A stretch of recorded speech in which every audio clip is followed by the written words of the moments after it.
And good morning, good afternoon, good evening, everybody. Hope you're all doing well on this Wednesday morning.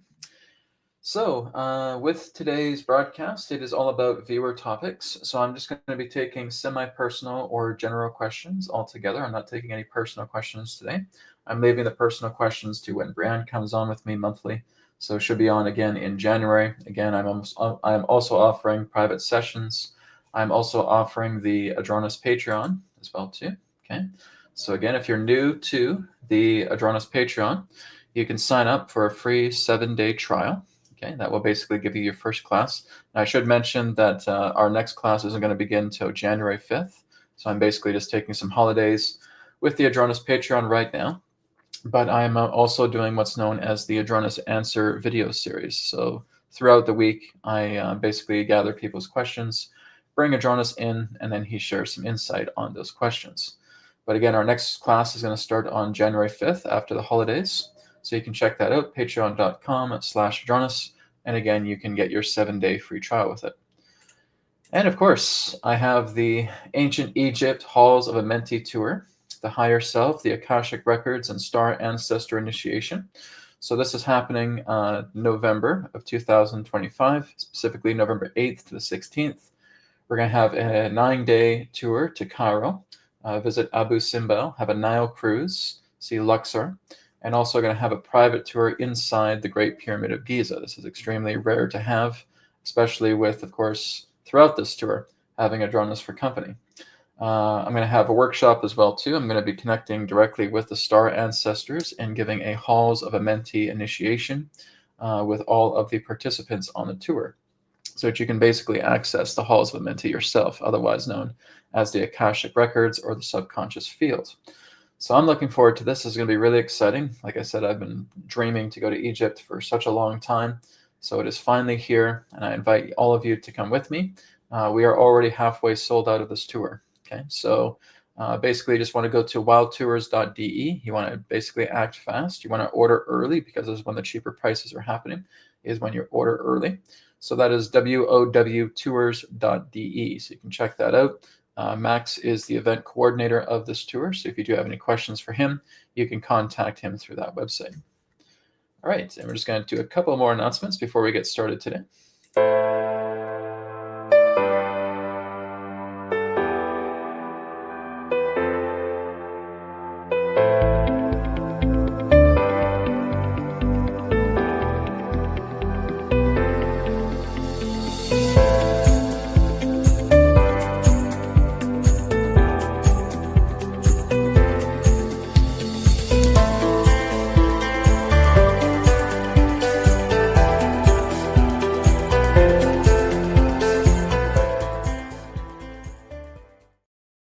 And so with the Radiate app, we have a brand new meditation section inside the app. So if you have not updated yours, just go to Google Play or go to Apple Store. You can put the update on your phone or mobile device there, and you'll see the new meditation section. So I have a free meditation, and then there's a paid premium meditation, which is well over an hour long, but it also has chapters within it, so that you can actually start accessing this. The premium meditation is super powerful. Now, another update with Radiate is number one, I'm going to be updating the video software, which means I'm going to be making it stronger, about 100 times stronger than what it is right now. So that's going to be happening in January. I don't have an exact date of when that's going to be completed, but I'd say probably around mid to late January. Secondly, I'm going through a new association with a fellow Radiate Regen collaborator of mine. And we're going to be part of a particular network, and we're going to be offering Radiate Regen as a powerful healing tool to wellness centers, to private homes, and to nonprofit organizations.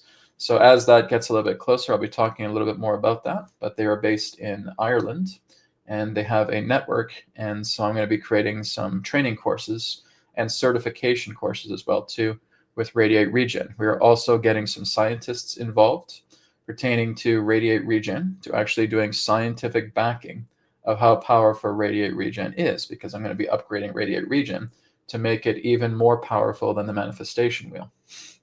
So that is the next goal as well, too, is I really want to make Radiate Regen the top #1 most powerful product that Etherics has ever produced.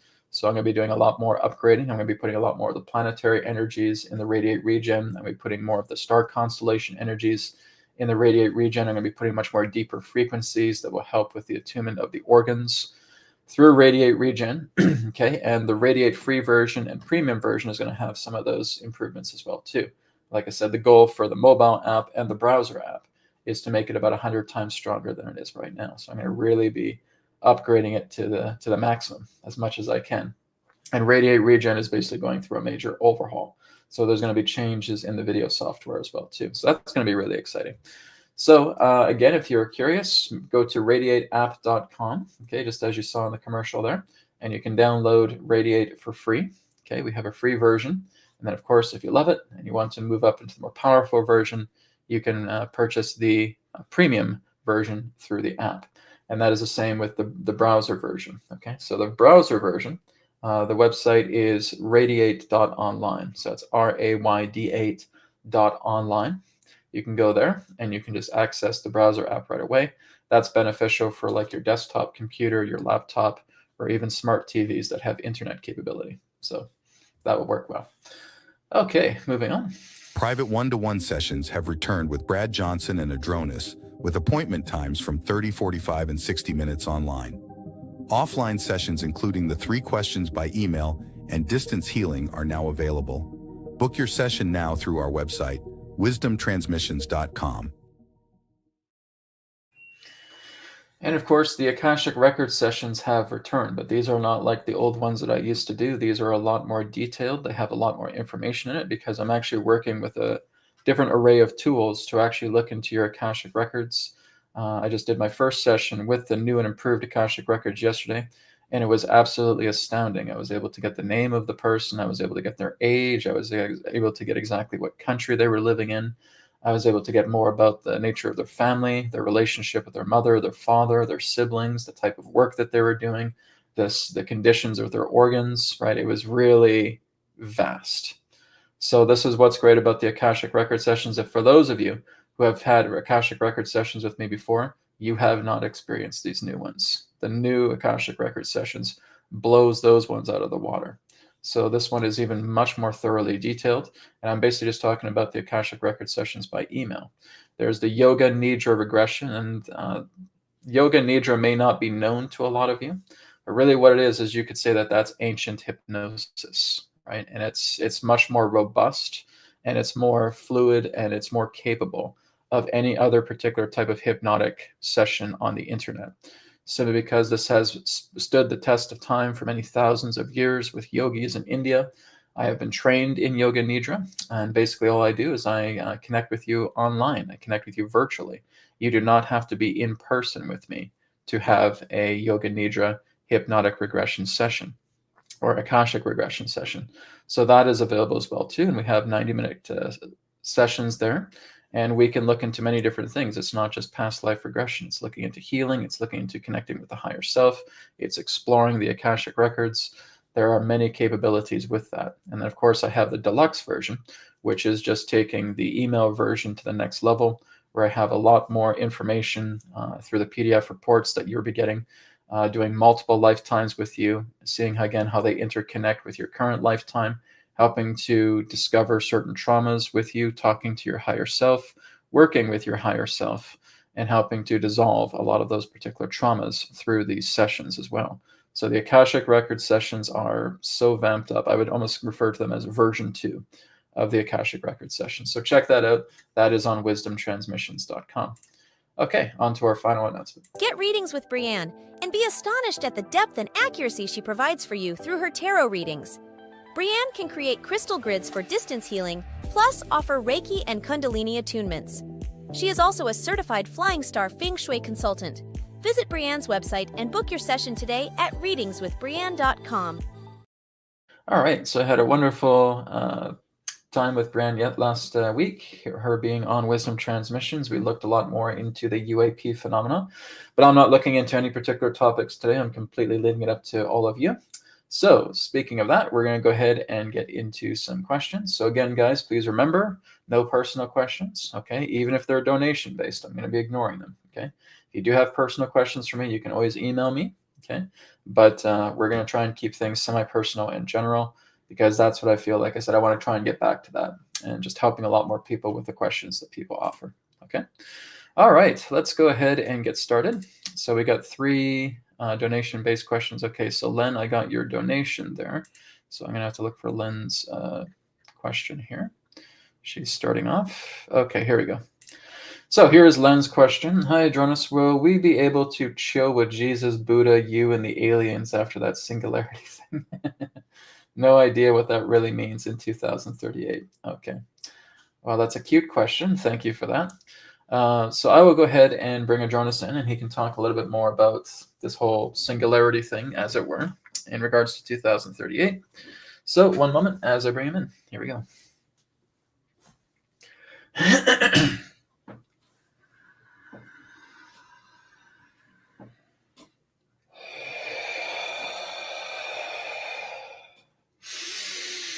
Terra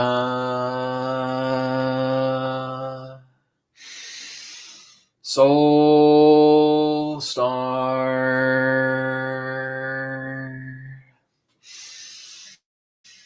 Sirius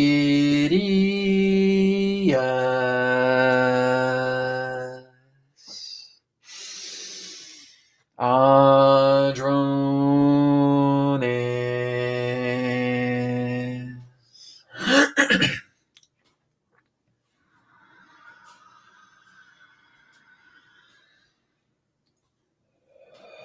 We are here at this time. We bid you greetings and thank you very much for the opportunity of this interaction today. I am Adronis of Sirius, sending love, appreciation, and gratitude to all who are tuning in to this broadcast being brought forward through your internet collective consciousness. What we'd like all of you to do at this time is simply allow yourselves to get relaxed, get comfortable, and tune in to the vibrations of Sirius so that you may synchronize, harmonize, and align to all of the information that we have to share. Also understand that all of the information that we shall provide today is simply that of our perspective, our point of view. For all knowledge, all information, all creation itself resides within your very hearts, beings, and souls.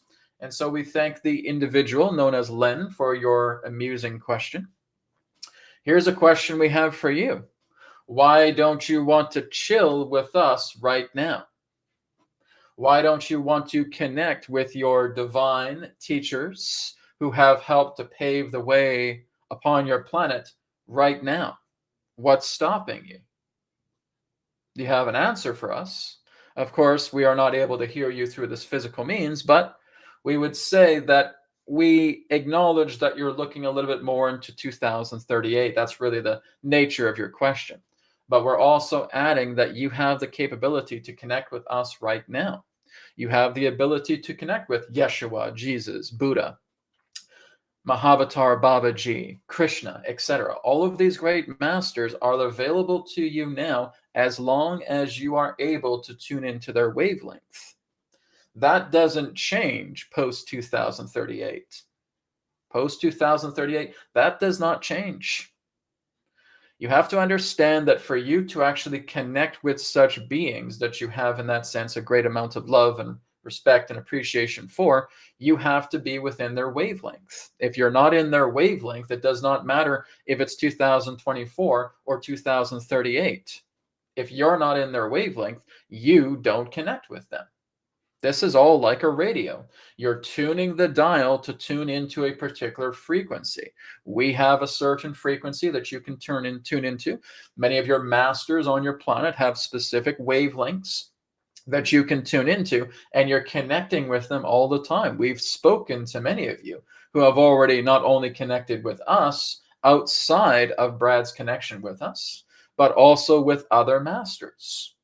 And you've been able to successfully tune into their wavelengths. So if others are doing it on your planet, why aren't you? Because the whole idea is that you need to get the ego ignorance out of the way.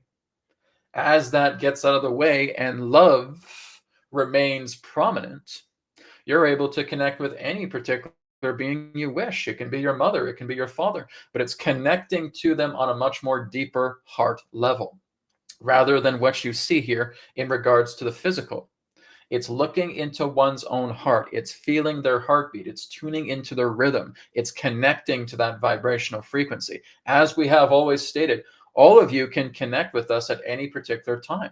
As long as you calm yourself down, you're moving much more into the lower states representing your brain waves, and you're moving into our frequency. You can simply say Adronis. You can tune into the blue shield that contains the golden tree. That again represents a symbol of ours. So again, all of you have the capability to do it, but you're not going to do it through your ego. You have to bring yourself into a subtle state of being. You need to move yourself into the lower brainwave states, your alpha, your theta, your delta. As you do that, you can connect with anything, as we've been teaching you. All right? We thank you for your question. Okay, thank you very much, Len, for your question. Let's go ahead and move on. Okay, this is another donation-based question here from Chiron949. Hi, Adronis. What was the secret method Napoleon Hill discovered to have a conversation with the devil and write the book Outwitting the Devil? Okay. Let's go ahead and take a look at this. I have not had a question like that before. All right.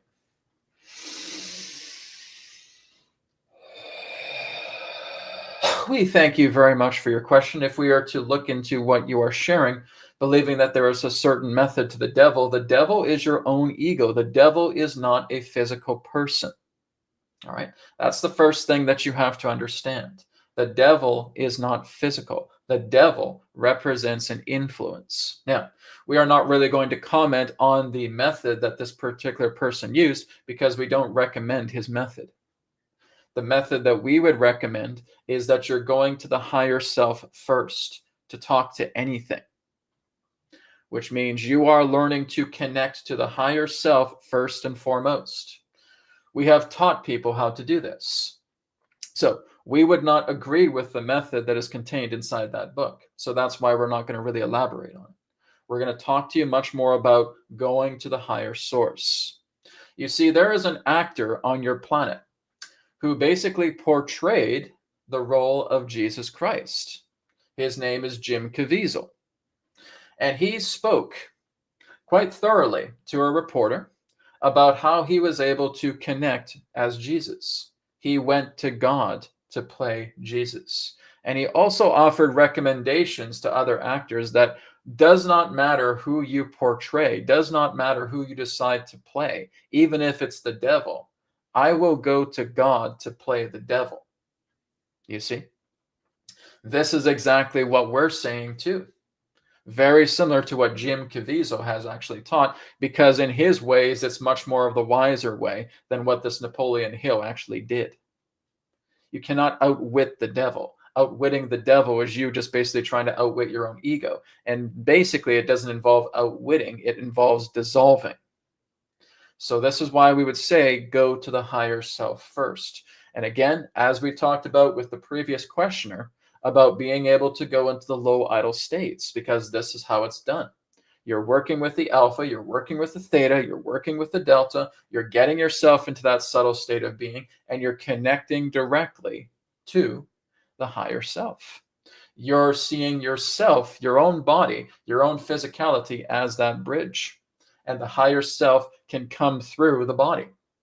Because this is the life of the higher self. This isn't the lower self's life. There really is no such thing, truly, as even a lower or a higher self.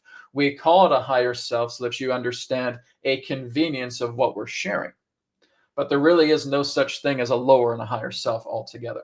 There really is just the self. But what you're looking at is you're seeing yourself from a higher level. That's what you're tuning into. You are seeing yourself with gracefulness. You are seeing yourself with joy. You are seeing yourself with peace in your heart. You are seeing yourself as an all-knowing being. And it just comes through your own reflection. And you're spending as much time with that as possible. And that's what's helping you through the higher self to connect with whatever you wish. But as we stated, it's not about outwitting the ego, because the devil is just the personification of your own ego, nothing more. There is no outward being here that is sabotaging you. That is a manipulation. There has never been any outside being that has manipulated you ever. The only thing that has ever manipulated you is your own ego. And that in the ancient times was referred to as the evil one or the devil in that particular way. So that is the only thing that you are not outwitting, but dissolving. And Brad has already created the Trauma Transcendence Technique course to helping you understand how to work with your traumas, how to clear them, how to work with your desires, how to clear them. Once you start getting all of that out of the way, the ego is the last step to personal salvation and liberation. All right? We thank you for your question.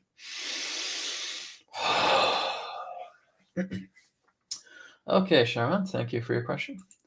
Go ahead and move on. Okay.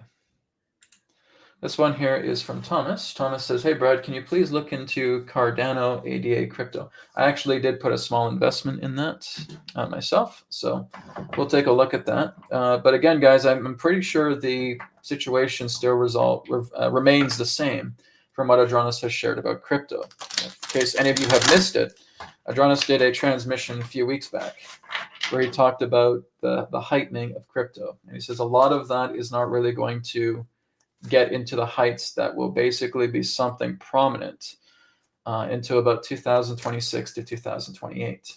Okay, so I'm just kind of giving you guys a head up, even though XRP is doing very well, and there's some other coins that are doing quite well too. It's not the explosion period, right? It's kind of a boom period, but there's like a higher explosive period that is to come. And that would be between 2026 to 2028. Okay, but we'll look at Cardano here to see how Cardano is doing here in the next little while. Here we go. And I'll just hold up the cards as they come about.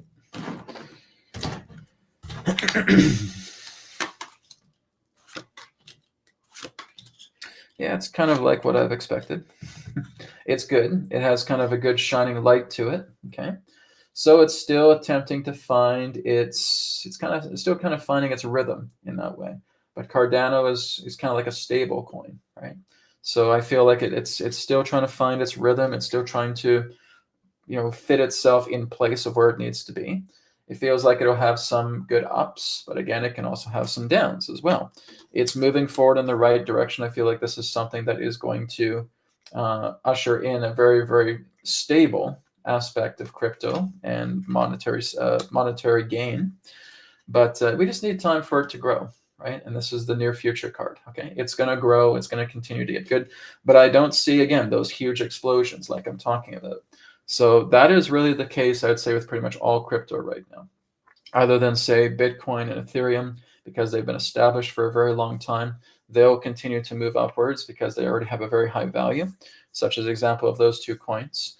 But a lot of these other ones are just going to take some time. Like I said, we're going to see the engines revving. We're going to see them kind of move into some high points. They might dip a little bit, and then they might go up a little bit more.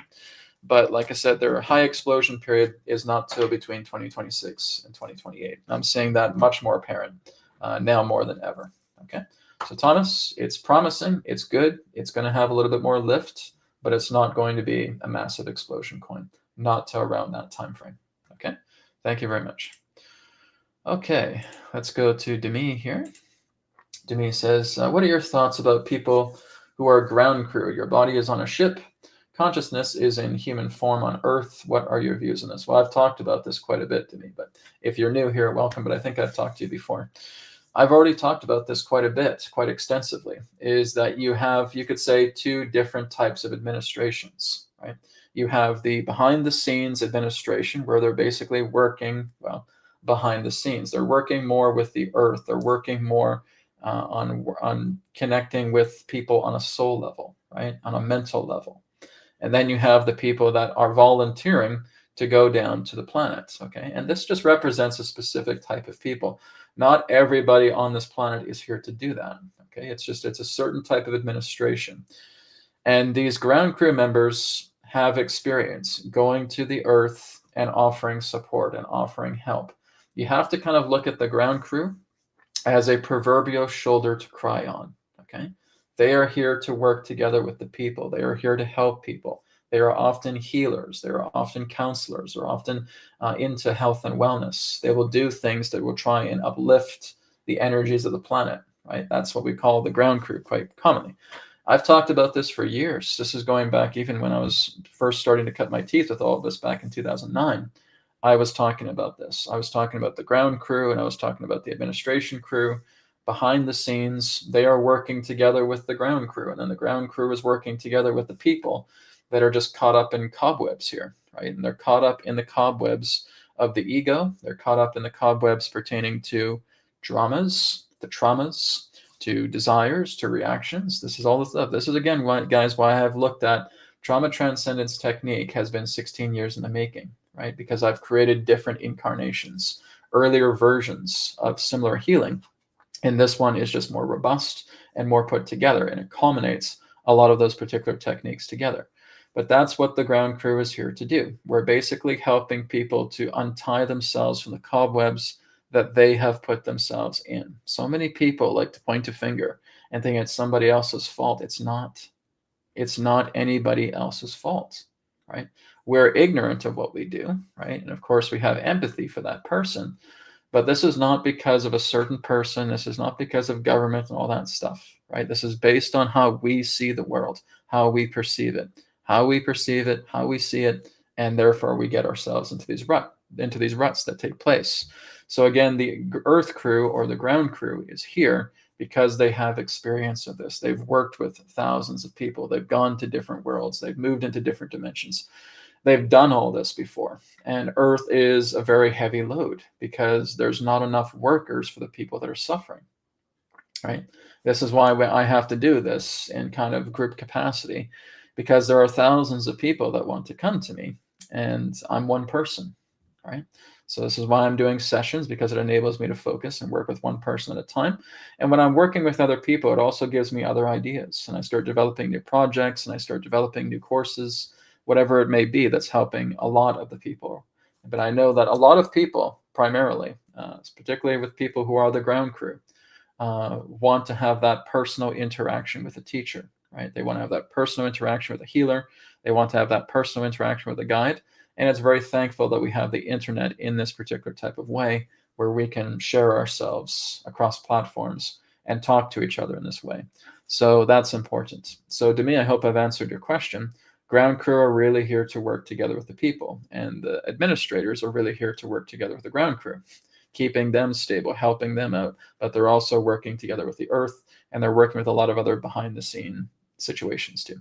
Okay. Thank you, Demi, for your question.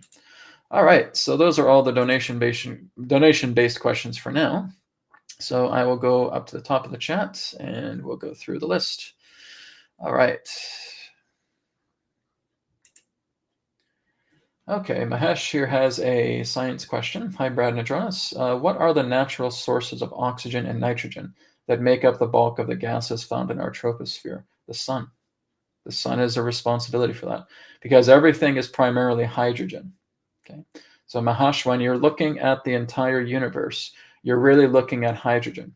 When hydrogen goes through different forms of condensing, these can be differentiations relating to different types of gases, but basically hydrogen as super high frequency light can basically split, can basically converge itself into different appropriate gases that we can look at as oxygen and nitrogen. But the sun is the provider. Why? Because suns are hydrogen wells. And when they are appropriating themselves pertaining to the atmosphere, where the atmosphere itself has this differential properties of an etheric nature encoding the nature of the high frequency light that often produces hydrogen, these different forms of branches can occur to where oxygen itself is being created, to where nitrogen is also being created, to where all the different spectrums of gas really all come from the nature of hydrogen, but they're just hydrogens of a different type.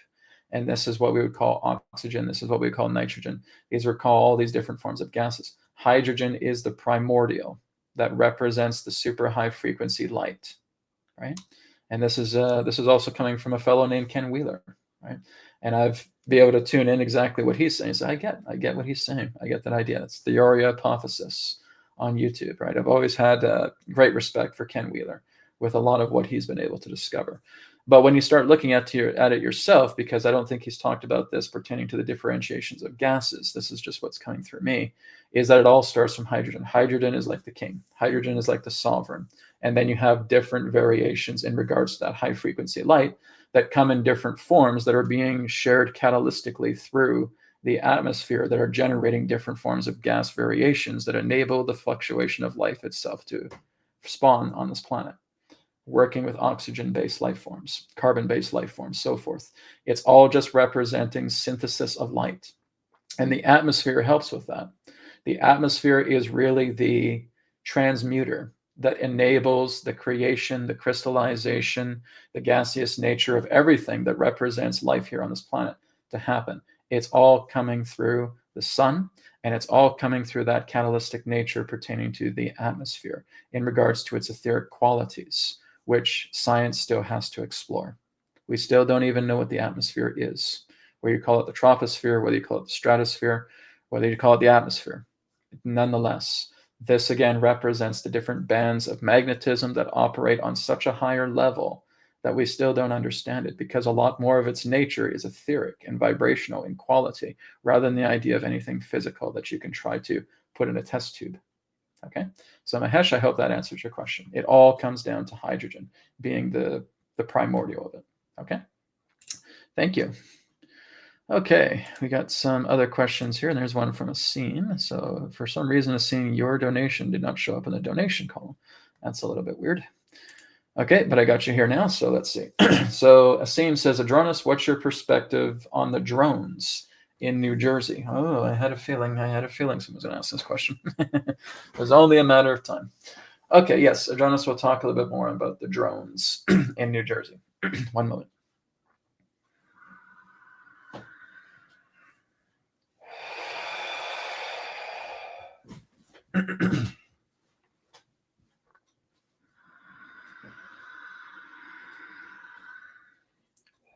We thank you very much. The drones are a shield. That's the idea of the drones. What does that mean, Adronis, that drones are acting as a shield? They are keeping out the unwanted.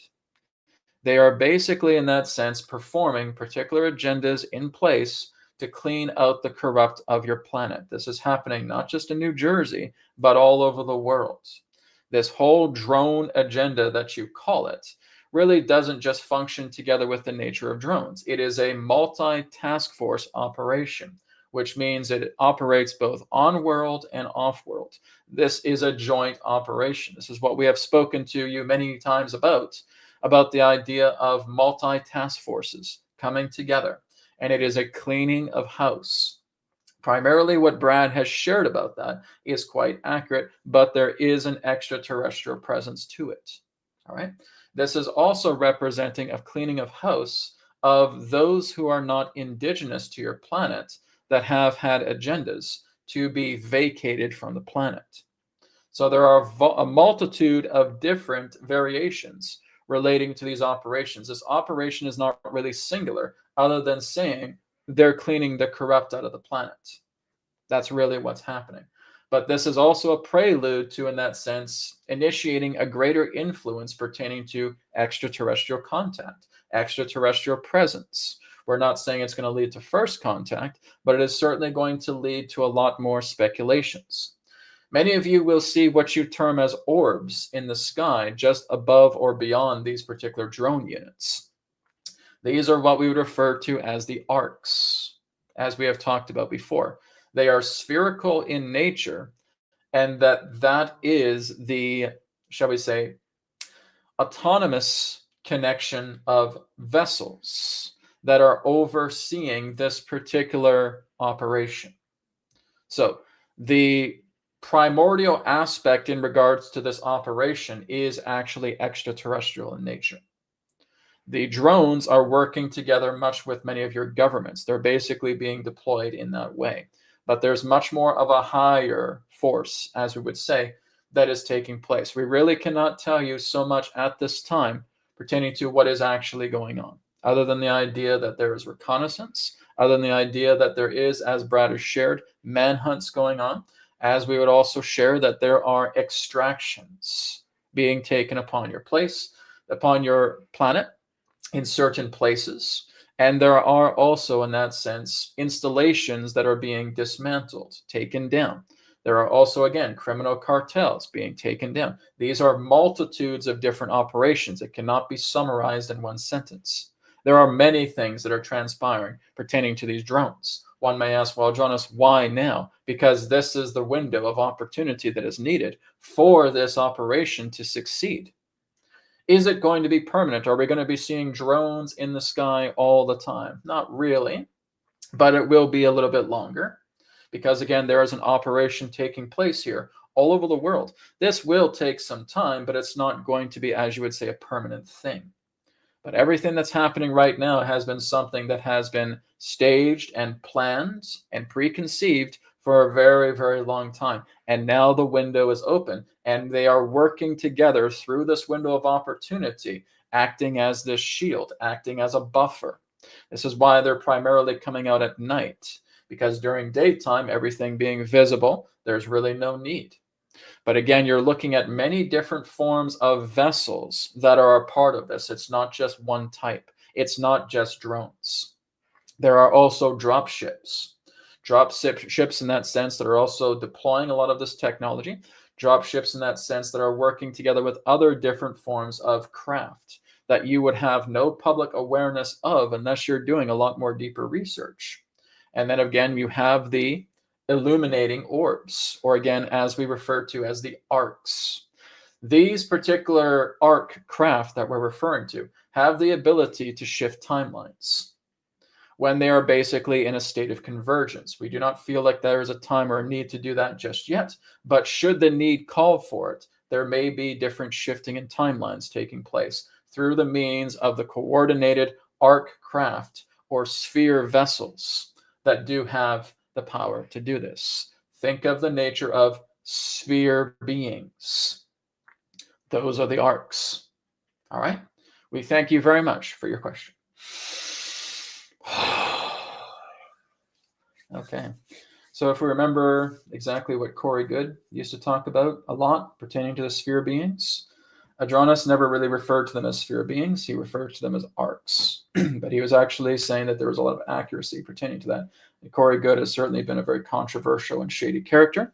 But as far as the sphere beings going, he was quite accurate with that.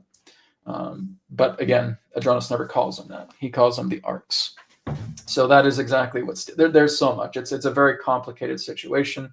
That's why I decided to do that vlog video to talk about a little bit more about the drones and all that. And there's a lot more to it. It just there has many different rungs to it. But from Adronis's perspective, that the drones are acting as shields. So that's very interesting. We'll have to look at this and just see how things go over time. There's a lot more answers to it, but more of it needs to be answered as time progresses. So thank you for your question. Okay, so I have another donation here from Reggie. I don't know why you guys' donations aren't coming up on the column. That's very strange. Okay, Reggie here has his other question here on the bottom. Okay. Adronis, I have a very real dream desire to have tea with the Pleiadians above Mount Everest in this lifetime. It's such a dream desire, ever realistic. Okay. I'll accept your question, Reggie, because it is kind of semi-personal, but please, guys, no personal questions. Okay. Only if your questions are a little bit more semi-personal, but I'll take this one because a lot of people do want to have connections with it. And it kind of reminds me of my fiance's dream last night as well, too, because she was seeing a big spaceship and she wants to, and I was saying, why do you want to go up these spaceships? I want to go say hi. I want to say hello to them. Okay. So that's my reaction to it. Guys, I want to go up and say have tea with them. I want to go on other cool spaceships. I want to have a ride. Like, you guys just don't get it, do you? Okay. But yes, we'll look into this. I'll bring Adronis in and he can elaborate a little bit further about this. Okay.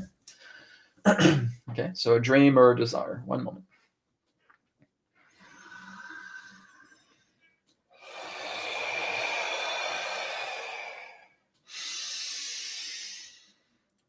We thank you very much, Reggie, for your question about you wanting to connect with other civilizations, with other spacecraft in that sense. Well, we appreciate that that is what you want to do with your time. All right. Now, in that sense, from what you are here to do as a human being on this planet, those particular types of meetings are not appropriate. All right. That is not what many of these particular civilizations that are working together with your planet are here to do. They're not here to have tea time with you. They're not here to play games. This is not the time and place for that. You're at work, right? So again, if you're at work and you're doing your job and you feel like you want to spend all of your time just chatting with someone who you think looks really, really wonderful, and you want to have all of that time having tea and coffee with them while you have work to do, then basically you're going to be getting some spying eyes on you with some raised eyebrows and saying, what are you doing? You're here to work. You see? And that is exactly what they're here to do. When you have many of these different civilizations within their own crafts, they are here to work. They are not here to chit-chat. Just like with us, when we're working together with you, well, we're basically, as you say, on the clock. We're working together with you. We are not here to have, shall we say, pleasant conversations relating to how's your weather today, or what's your planet like, Adronis, or how many people are on your planet. That's not what we're here for. We are here to work with you. And many other civilizations will say the same thing. We're not here to play with you, humans. We're here to work with you. You're basically a lot more safer in thinking that we don't exist rather than feeling that we exist. Because if we offer any particular type of interaction with you that may be open, this is going to cause a lot of trouble, not just for yourself, but for your planet. That is not why they're here. So, when you have finished this mission, when you have taken care of what you feel you need to take care of this life, and you want to leave and you want to work with other beings, you can certainly do that. There are people who are even able to go into meditative states, and they go on ships all the time and they start having conversations, but these are conversations about work. And that's different. This is not a casual visit. This is not a casual thing. This is not why we're here. We're not putting our feet up on a lazy boy recliner asking for some humans to be invited on our ship so that you can dance and sing for us. That's not why we're here, and that's not why we're here for you. So we understand that you want to go on board these ships because you have heard so much about how beautiful these ships are. But then we look at your planet and saying, you don't even know how beautiful your planet is. And you want to go on board our ships? Have you looked at your planet? Have you seen how beautiful she is? Have you seen all of her exquisite flora and fauna? Have you watched a flower grow and blossom? This is magnificent. We don't even have that capability on board our ships in the way that your Earth was created. You have no idea of the beauty that surrounds you. You're too distracted. This has nothing to do whatsoever about you trying to go on board a ship. You just want to run away. You want to escape. But you completely ignore the nature that is around you. You completely ignore everything that the beauty of Mother Earth is trying to share with you. She's talking to you all the time, and you ignore her. And that's what you need to spend more time with. Spend time with this absolutely beautiful planet, because there's no other planet like her. If you truly knew what the Earth was all about, you would never want to leave her. That's something that many of us can share with you. You are missing something very important here, and that is your connection with your own divine Mother Earth. Take time to get to know her rather than dancing around in your human affairs that only need to be clear because they are completely swept into yourself as ignorance.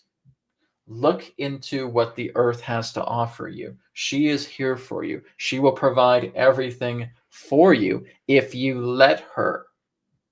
That should be much more of your focus rather than wanting to come on board one of her ships, because you're not seeing the beauty around you. And it is far more beautiful than any ship in any fleet. All right? That's something we want to pass on to you. We thank you very much. Okay. It's true, my friends, right? We need to spend more time with the earth. And I know I get a lot of people asking this. Like, Reggie, you're not the first. I get like hundreds of people asking me these questions. Brad, how can I get a ship to come down and beam me up? And I said, really, if you were in that level, you really in that phase of that vibration you wanted to bring about, you would probably run for the hills if that actually happened, right? The vibration of these beings are so much greater than what we actually have here on the earth. The earth is a filter, right? She's a buffer. She's buffering a lot of these very, very intense vibrations out. And if you had a ship coming up right above your head and wanted to take you up, and you had no idea what that ship was about, you had no idea who was on board, you had no idea about how it functioned, you would run for your life screaming, right? Because that's exactly what's happened with people. Every single person who has been had an opportunity to go up to these ships where they don't really know what's going on, they will bail because the energy is too strong, right? And that's not why they're here. This is why they have to often connect with you mentally. Even if they try to appear in your room, you're going to get freaked out, right? This just happens to so many people I've talked to. They've said, oh, I've had beings in my room and I was absolutely terrified. And they were very loving beings as well too, but I was still freaked out. And this is why they have stopped really doing a lot of that. And that's only available for the select few people. If you're connecting with them, it's often mentally. It's like when I'm connecting with Adronis, I have never, ever had a physical encounter with Adronis, other than him wiggling out of the sky and shooting across the sky at night. That's when I was first starting. But that was him in kind of a star form, right? So it's not something that's very common, and it takes a very disciplined type person to actually go on board these ships and do these things. It takes a lot of calibration. There's a lot more to it than we think. It's not like what we find in science fiction. Okay. All right, let's go ahead and move on. Okay, I got another donation here from, actually, yeah, so there's quite a few here that I was not even getting, and I don't know why it's not coming up. I don't know, guys. I'm not sure if Mercury retrograde is still happening or what, but there's donation-based questions that I'm not even getting in the column here, so that's weird. So I have to go to the chat for that. Okay, here's one from Gijo Matthew. Adronis, what can you tell us about the dinosaurs? Are they accurately depicted? Thanks. That's a big question, but let's see what we can do. All right, one second.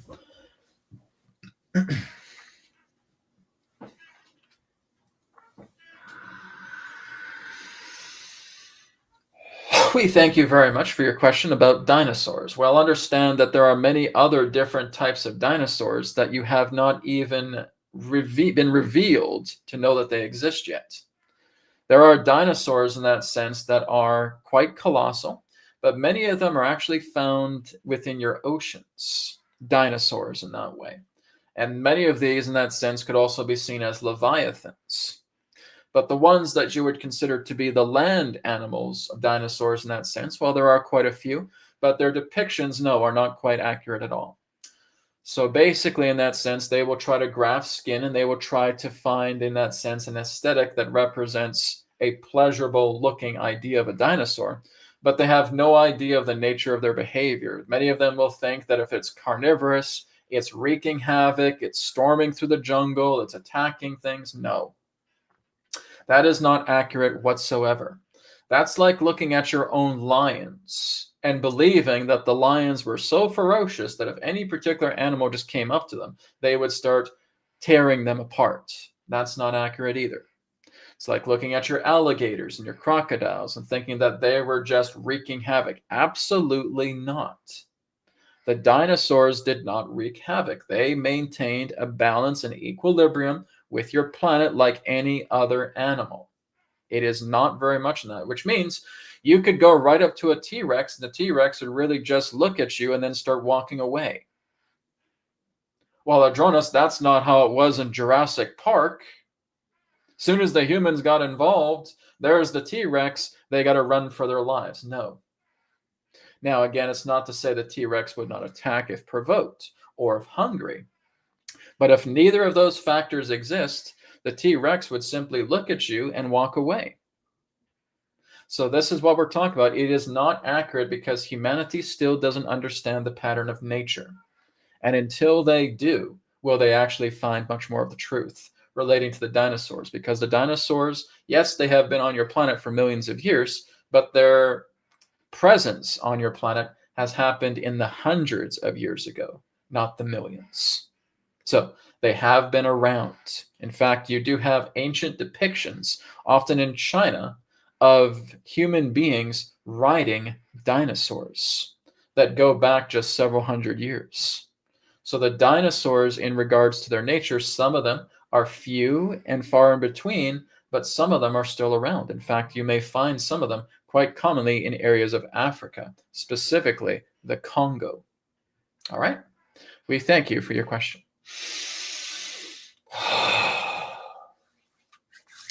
All right, very good. Thank you, Jijo. Let's go ahead and move on. Okay, so we got one here from Ben, which I don't think I've even got this question yet. No, I have not. Okay, so Ben says, Dear Brad, can you tell us about the frequencies of Starlink? Are they beneficial or harmful? Well, they're Wi-Fi signals, so they're harmful. Yes. Okay, so if they're Wi-Fi signals and they're not calibrated to a 432 hertz array, they are harmful. So if you're basically looking at Starlink and believing this is a really good technology, it's not. It's crap. Okay, until they actually start working together with like a 432 hertz board, and they actually start broadcasting Wi-Fi on a 432 hertz frequency, then it's beneficial. Anything that it's not like that, and if it's not like that, it's harmful. Okay, so yes, whether it's satellites in orbit, whether it's ground stations here, as long as they're broadcasting and putting out Wi-Fi signals that are detrimental to our health, as we already know, no, they are not good. Okay, so this is why I am teaching people about resonant dowsing. Okay, and I think that's another banner that I forgot to share with you guys as well too, is the Resonant Dowsing Course. Okay, so this is available right now through ethericsacademy.com. And people are learning how to work with resonant dowsing to purify the air. They're working to actually help clean out signals that are no longer harmful. And we can actually do backup checks of this. We can actually refer this and actually confirm this through the work that we're doing. Okay, so Resonant Dowsing Course, this is exactly what it teaches you. It teaches you how to work with the power of dowsing, and I teach it in a very unique way. And the way I teach it is unlike any other dowsing course that's out there. There's similarities to different types of dowsing, but like I said, the reason why I'm saying dowsing, resonant dowsing in this way is very beneficial is because you can actually test these frequencies. You generate scales. You start working with these scales. You find out exactly what's on the harmful band, and then being able to detect exactly what's on a much more of a harmless band, and being able to see in real time how you can convert a harmful band to a harmless band using the scales that we work with. And it works. It works very, very well. And all my students are doing it, and they're improving their homes. They're improving their way of life. They're increasing their own health, right? And you can actually start to amplify your food. You can refine your food. You can do everything. This is just amazing, right? It's you're basically tuning into the vibrational science of the universe. It was Nikola Tesla himself that said, if you want to know the mysteries of the universe, look into energy, frequency, and vibration. That is exactly what resonant dowsing does. And you're looking at the entire nature of frequency, utilizing these scales, utilizing something very practical, and being able to see exactly, here it is, I'm testing this. And now I can see in real time, as I'm working with this, with what I'm teaching you, you can actually see how those scales shift into something that's actually harmless, which means you have the capability to work with your Wi-Fi router so that it's actually broadcasting 432 hertz on a piggyback wave of the 50 and 60. But what it's doing is it's dampening out those 50 and 60 hertz waves with a 432 hertz wave that you have programmed into the unit. You have the capability to do that through resonant dowsing. This is why, everybody, I say this is a very helpful skill for you to have. You can change everything. And it all works with nature. It all works with vibration. You're not doing anything devious. You're working with the vibrational frequencies, because this is what I've spent years with, learning to work with vibrational frequencies and working with something as simple as dowsing. You can change it all. Okay, so Resonant Dowsing Course, that is on ethericsacademy.com. Let's see if I have the website right here. Okay, go to ethericsacademy.com. You can sign up for the Resonant Dowsing Course. It is an on-demand course. We have our last live class this Saturday. After that, it's turning into a complete 100% video on demand course. Okay, you can learn everything. You can ask questions. You have a Telegram group. You can ask me other things that maybe I didn't cover in the lesson that I can teach you as well too. It's large. It's vast. So check that out. It's amazing.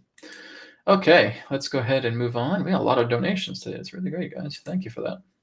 Okay, now hopefully people's donations are showing up. If I miss your donation, I apologize. For some reason, a lot of the donations are not coming up into my column here, so I'm not too sure what's going on. Anyways, let's go to David's question. Adronis, can you tell us about the civilization we call Tartaria? Who were they? Will we eventually know? That's too big of a question, David. Okay. All I can really do is just provide you with a little bit of a summary right now, because if I talked about Tartaria, we would need 2 hours. Okay. Or if Adronis talked about Tartaria, it would take about 2 hours. Here's what I can share with you that Adronis has shared with others. Okay. Tartaria is an ancient civilization going back about 50 to 75,000 years. Its core areas of where it lived was primarily in the area today known as Russia, China, India. Okay, it even has connections to Western European countries as well too. But Tartaria is kind of like looking at a great white brotherhood, right? It's looking at the ones who are Vedic, right? A lot of the Vedic philosophy, a lot of the Siddha philosophy came from the Tartarian civilizations, and they knew how to design divine architecture. Do we even know what Tartar means? Can any of you tell me what Tartar means? If we're looking at it in Arabic, it basically would represent the purest light. The purest light, that's what Tartar means. So Tartaria is those of the purest light, or those of the purest soul, those of the purest spirit. Okay, this is why I would say that they're much more like a great white brotherhood. And this has been going back, like I said, 50 to 70,000. I'm thinking leaning more towards about the 75,000-year-old span. Okay, and it was very much a part of a great white brotherhood that was on the planet. They were around when Lemuria was around, when Mu was around, when Atlantis was around. They were around. Okay, and they're kind of like, they kind of lived indigenously, but they had magnificent forms of architecture, right? They would build these beautiful architectural structures, and it would just radiate this pure source frequency, right? They knew how to build the pyramids. They were actually building pyramids before a lot of the other civilizations built pyramids. A lot of people will say Atlantis was the basis of the original civilizations. In a way, they were, but they learned a lot from Tartaria. Okay, Tartaria would actually be the primordial base civilization of everything we know of the ancient world today. It would not come from Atlantis. It would come from Tartaria. Okay, so I'd say Tartaria would be a very big component to that. And I would also say Mu would also be a very big component to that. Lemuria, Mu and Lemuria are 2 different places. Okay, there's not just Mu or Lemuria, thinking Lemuria is Mu. People get confused by that. Lemuria was a land in the Indian Ocean. Mu was a continent in the Pacific. Okay, so you have Mu and you have Lemuria. You have Atlantis. You have Tartaria. You have Asia Minor. You have all these different places. You had all these different civilizations working together in very much a type of golden age. And the Tartarian civilization, like I said, look into the meaning of what Tartar means, right? It is, again, kind of like looking at enlightened beings, purest light, pure souls, right? So these are beings that I would say many of them were most likely off-worlders that were refugees and perhaps coming here and helping humanity along, because a lot of the ancient technology for the Tartarians basically came from these higher realms, very celestial in that nature. But again, if we're looking at Russia, if we're looking at China, we're looking at India, that was like the base of operations for the Tartarian civilization. A lot of Indian architecture nowadays, right? We look back at the Hindu, but that's descended from Tartaria. We even look at a lot of the ancient Russian structures. That's descended from Tartaria. We look at the ancient Chinese structures. That's descended from Tartaria. Okay, so these are all ancient Tartarian architecture. They were basically, you could say, a divine civilization that lived on the planet going back about 75,000 years at least. Okay, so that's what I can share about them right now. There's a lot more research that we have to learn about them. This has been one of the biggest kept secrets, right? Atlantis has gotten more press than Tartaria has. Okay, Mu has gotten more press than Tartaria has. Tartaria needs more press. It needs more findings. It needs more investigations. I'm just giving you guys breadcrumbs. Simple as that. But this is primarily what Adronis has shared with quite a few people that I'm recalling sharing with you. Okay. Thank you, David. Okay. So Asim says, Adronis, what exactly is the 2038 singularity? You don't need Adronis to tell you. I will tell you. Okay. Because I've talked about this as well too. And I'll tell you just exactly what Adronis has shared. The reason, guys, I don't need to keep bringing Adronis in is because if you've already talked about topics like this, I can just basically give you a summary of it because he's talked about it extensively. 2038 represents the collapsing of a single singularity and the opening up of another one. It is instantaneous. It is seamless. In fact, many people won't even see it. They won't even see it happening. But they'll know that events upon the planet around 2038 and beyond will radically change, that you will never even be able to see it coming. But basically what it is, it's kind of like looking at the golden mean of all of these events. As they start to culminate, as they intensify, where there's event after event after event, and now it's happening every day. Now it's happening every 12 hours. Now it's happening every 8 hours. Now it's happening every 6 hours. Now it's happening every 4 hours. Now it's happening every 2 hours. Now it's happening every hour. Now it's happening every half hour. Now it's happening every 15 minutes. Now it's happening every 10 minutes. Now it's happening every 5 minutes. Now it's happening every minute. Now it's happening every 30 seconds. Now it's happening every 15 seconds. Now it's happening every 5 seconds, 3 seconds, 2 seconds, 1 second. And that's what happens. It is like looking at a funnel, and this funnel is basically representing a convergence point at 2038. Look at the Egyptian timeline to which even John Van Elken was able to discover through Edgar Cayce readings. If you want to look at John Van Elken, he was also showing this, and this is something I shared years ago, and I didn't even know about John Van Elken, and somebody told me about him. And he basically said that he was studying the map of the Egyptian timeline. And the map of the Egyptian timeline ends 2038 AD. That is the idea of the end of time. That is the idea in that sense of the culmination of all prophecy, of all events representing an old world, and we're moving into a new world in 2038. Okay, and I would completely 100% agree with him. He found this through Edgar Cayce. He found this through his own research of people who are, again, looking at the archaeological timeline, the Egyptian timeline, that accurately predicted the rise and falls of civilizations, the birth of Yeshua, of Christ, accurately predicted them all. And it's basically saying that at the end of 2038, this is the end of time. This is the end of this world. Okay. It's not a bad thing. It's not a horrible, destructive path or anything of that nature. We're just wrapping up. We're wrapping up a timeline pertaining to all of these happenings, I'll say, all of these events that have happened on this planet is wrapping up. So you're looking at a cone, and right at the null point of that cone is 2038. And then through 2038, it flips and a new cone is produced. But it's instantaneous. It's seamless.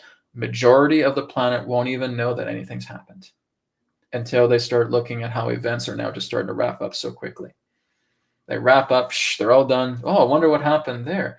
It's because we shifted from one singularity into another. It's a new singularity that's being born, and it really is, the nature of the one that can do this, the divine God, spirit that can do this. But we're on a clock, right? And that clock represents this particular cone. And we're just continuing to go down this funnel of the cone where event itself is getting more and more suppressed. It's getting more tight. It's getting more intense. More events are happening all the time. Look around. Look how many events are happening each and every single day. There's tons of them. This isn't even an intense period yet.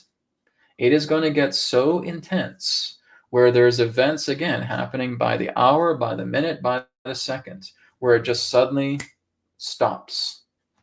And that is between now and 2038. Okay, so that's the collapsing of the singularity and the opening of a new singularity, which means we leave one universe and we go into a completely different universe. This is not just something that's affecting the Earth. This is affecting the entire universe. Every planet's going through this. Every star system's going through this. Every galaxy is going through this. Every dimension is going through this. It does not matter if you are in a body or if you are dead. You will go through this. Spirit goes through this. Okay? You can't avoid it. It doesn't matter if you're in the physical, the astral, the causal. You're going through it.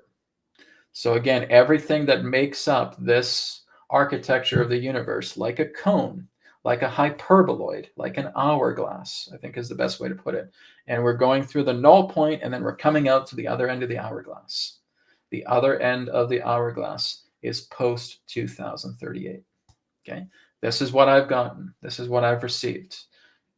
Like I said, guys, you got to do your own research. You got to feel this for yourself. You don't rely on the stuff that I share. If it resonates with you, great. If not, it's okay.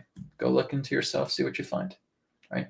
But that's what I've gotten from this whole situation, is the hyperboloid, is the hourglass, is the cone, where we're connecting directly to the center of the null point, and we're coming out the other end. You're basically going through a black hole.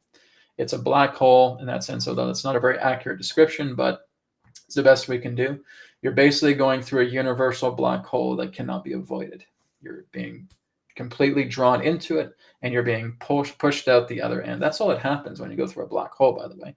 You're just going through one dimension to another. It's not some big, horrible, scary thing, because every atom that exists within your body is a black hole. It's a singularity.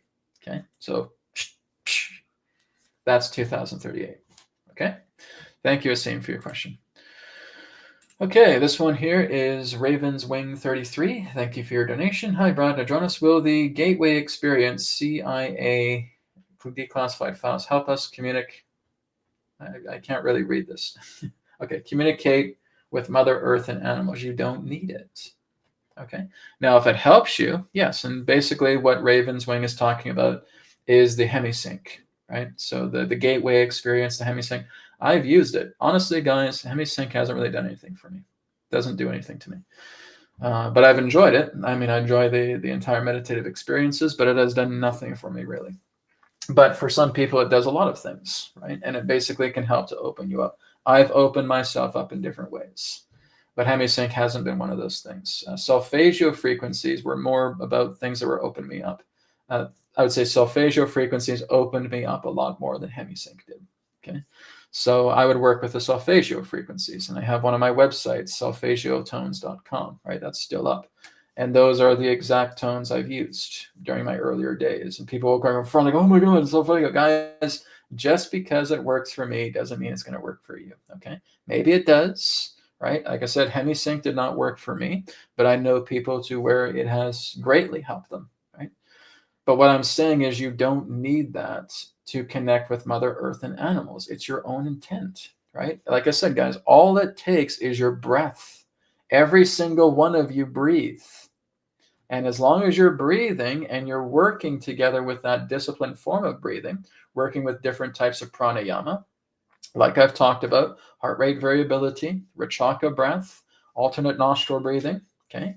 These are simple pranayamas that you're doing that's prepping you to get yourself into the low, idle, subtle state of being so that you're much more in alignment with your alpha, theta, and delta cycles of brainwave states. As you go deeper into that, you communicate with everything. Why? Because I've done it many times. I can do it naturally now. I can go right up to a tree and put my hand on the tree and know exactly what the tree is thinking, exactly know what the tree is feeling. I can look at you right in between the eyes and I can start getting visions or ideas or impressions of what you're going through. That's why I do sessions, okay? Because I have aligned myself into these natural states, okay? One of the easiest ways to work together in association with your breath is to do this. Okay, you're going into the alpha. As soon as you look up, you're in the alpha, right? So working with your breath, working with the upward stare, what we call the Shambhavi Mudra, okay? That is helping you to go into these deeper states of consciousness. That is what's going to make you receptive to Mother Earth, because Mother Earth does not exist on the ego frequency. You're just going to see everything surface-based. If Mother Earth had an ego, God help us all. you'd all be dead. But Mother Earth does not work on that frequency. She carries that frequency, but she doesn't operate on that frequency. She operates on the deeper frequencies that represent love, compassion, joy, peace, right? She certainly does get sorrowful, right? She certainly does. She's bellyached quite a few times about how humanity is doing this, but you find those still in the deeper states, right? I wish my children would wake up and stop hurting me. I wish they would stop developing technology that is killing a lot of other living beings on my body, because that's exactly what she's saying. This is exactly why Adronis is telling many of you, go outside, see the beautiful world that's around you, because you're not. You're too caught up in your own human affairs, and you're missing all of this. And it's so beautiful. And you go outside, you start working with your breath, you start working with the Shambhavi Mudra, you start going deeper and deeper into these lower brainwave states. And now you're talking to animals, and now you're talking to plants, and now you're talking to the grass, and now you're talking to trees, and now you're talking to the water, and now you're talking to the air, and now you're talking to the clouds, and now you're talking to the mountains. All of that's possible. Now, if HemiSync helps you to get there, go for it. Okay? Is it a requirement? Not in the least. Okay?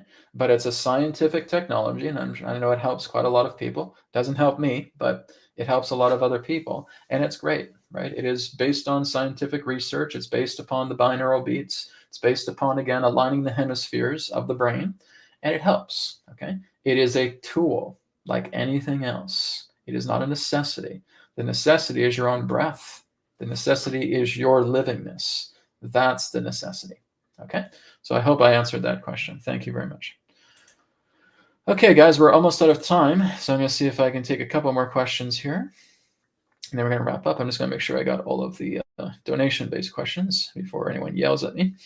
Okay, I'm just searching the list here real quick. Yeah, I think I got them all. Okay, great.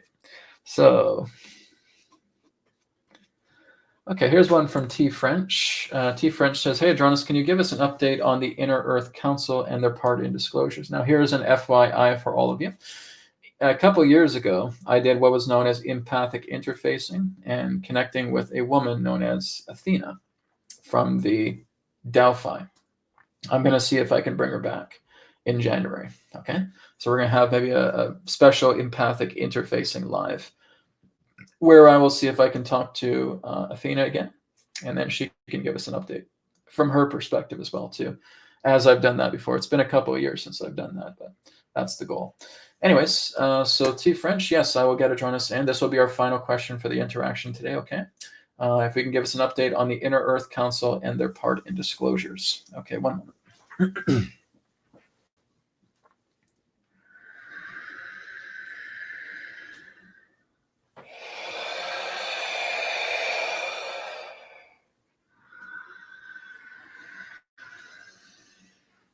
We thank you very much, T. French, for your question. Well, if you're looking into the Inner Earth Council, you have to understand that there are many different councils. Some of them will speak to each other, some will not, because you have to understand that underground within the subterranes of many of your vaults of your planet, there are those who are very much looking to meet you, and there are those who want absolutely nothing to do with your race at all. So this is why we really can't say of it being an inner council. But there are those in that sense who are supportive. But this is not going to happen for quite some time, simply because the inner earth and many of the civilizations that are there are primarily concerned over their own endeavors.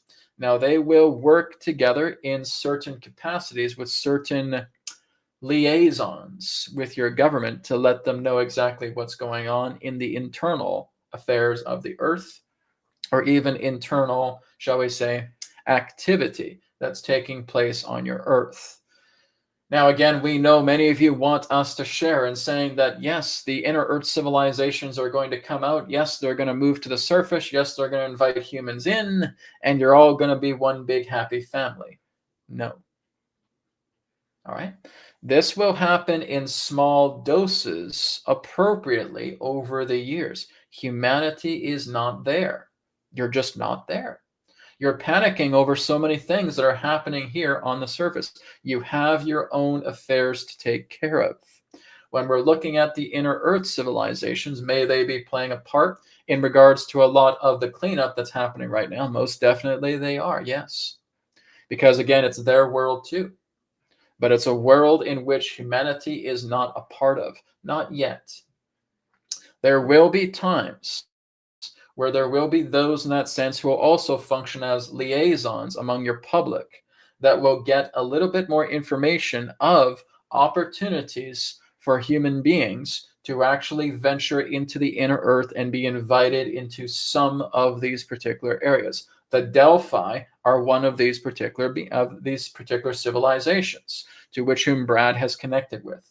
They are very interested in time, not right away, but in time, to set aside a part of land and being able to invite certain humans to that type of land to where they could coexist with the Delphi. But that is not happening now. That is something much later on. There needs to be, again, settlements. There needs to be a settling of all of this war. There needs to be a settling of all of this aggression. And there needs to be more unification coming together. And that is in progress right now. So, as we have stated, there are certain civilizations. Yes, the Telosians would be one of them. Yes, the Delphi would be others. There are even some Sasquatch races that would be interested in connecting with humanity that you would find around the Rocky Mountains, that you would find specifically around the area of Arizona and Utah, that may have interest in some point connecting with human civilization, because they too are, as you would say, tribal in nature. And they are what you would refer to as the sandy brown Sasquatch. All right? They are actually a lot more tolerant of humans because they actually have their own land, and they've actually been able to lend aid to humans in that sense that were lost before. Not directly, but indirectly, helping them to find their way to where they may have ventured off trail, or in that sense, feeling that they were, shall we say, taken off the wrong track. And many of the Sasquatch people, the Sandy Browns, are the ones that can actually help those people just through simple telepathy to help them get back on track. So there are certain civilizations that are happy to work with you, but they also understand that humanity, it isn't the time.